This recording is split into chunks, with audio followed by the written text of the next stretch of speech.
Buruh tani mahasiswa rakyat. Assalamualaikum warahmatullahi wabarakatuh. Perkenalkan, saya Diki Febriansyah Sitepu, NPM S1 Jeno 19085 dari Prodi Agroekoteknologi 2019 Universitas Bengkulu. Judul tanaman kentang.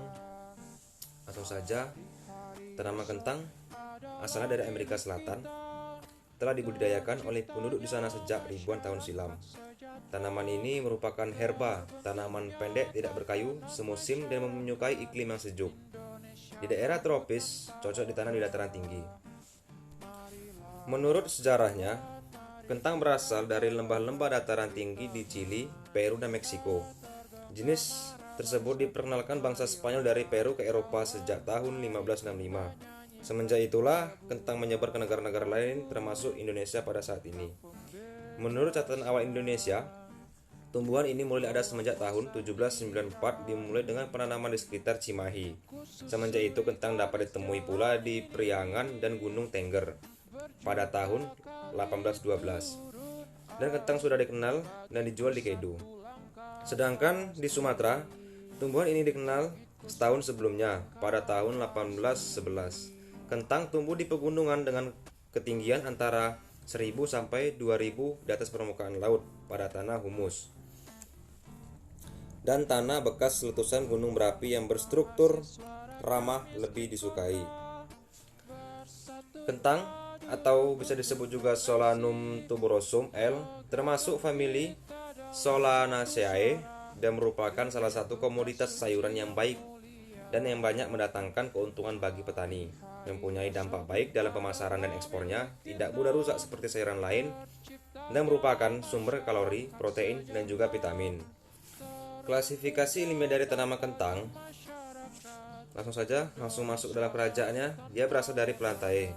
Divisi Magnoliophyta, kelas Magnoliopsida, subkelas Asteridae, ordo Solanales, famili Solanaceae, genus Solanum, spesies Solanum tuberosum. Dan ada juga syarat-syarat yang penting untuk tumbuhnya tanaman kentang ini, ialah yang pertama, tanahnya harus gembur, sedikit mengandung pasir, banyak mengandung humus, air tanahnya tidak mengenang, stagnasi, dan pH tanahnya 5 sampai 5,5. Dan pada waktu tanam kentang yang terbaik ialah pada akhir musim hujan. Walaupun demikian, kentang dapat pula ditanam pada awal musim hujan. Oke, kita masuk dalam daun dan bagian-bagian lain dari kentang. Yang pertama, daun tanaman kentang. Pada umumnya, tanaman kentang memiliki daun yang rimbun, berbentuk opal dan meruncing, serta pada tulang daunnya menyirip. Daun tanaman kentang merupakan dapur bagi sesuatu tanaman yang mana daun ini memiliki fungsi sebagai tempat untuk mengolah makanan dengan proses fotosintesis. Warna daun dari tanaman kentang yaitu hijau muda sampai hijau tua.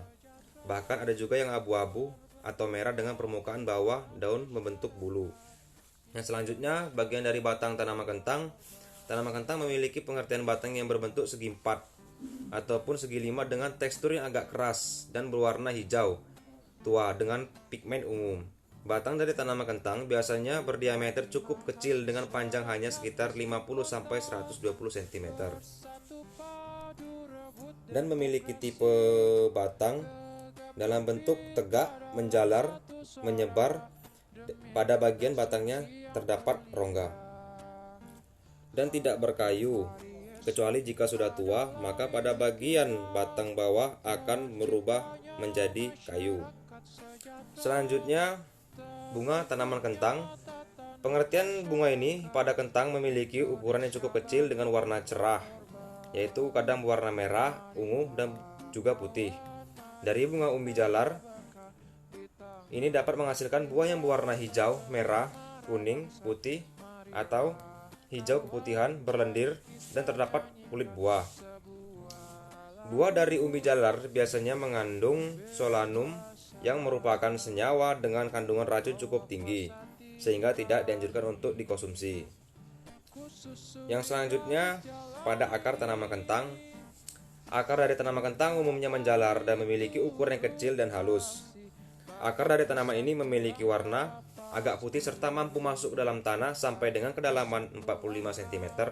Akan tetapi, umumnya akar tanaman ini masuk dengan bergerombol hanya pada kedalaman tanah 20 cm. Yang selanjutnya, umbi pada tanaman kentang. Umbi yang dihasilkan oleh tanaman ini tersebut merupakan satu-satunya bagian dari umbi yang dapat dikonsumsi. Umbi ini biasanya memiliki kulit yang sangat tipis.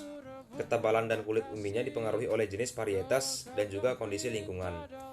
Dan umbi pada tanaman kentang ini merupakan organ penting pada tumbuhan yang dapat mengalami perubahan ukuran serta bentuk sebagai akibat dari perubahan fungsinya. Ya, mungkin itu saja yang bisa dapat saya sampaikan.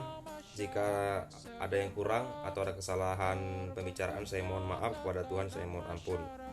Wabillahi taufik wa hidayah. Wassalamualaikum warahmatullahi wabarakatuh. Marilah kawan, mari kita kabarkan, di tangan kita tergenggam marah bangsa.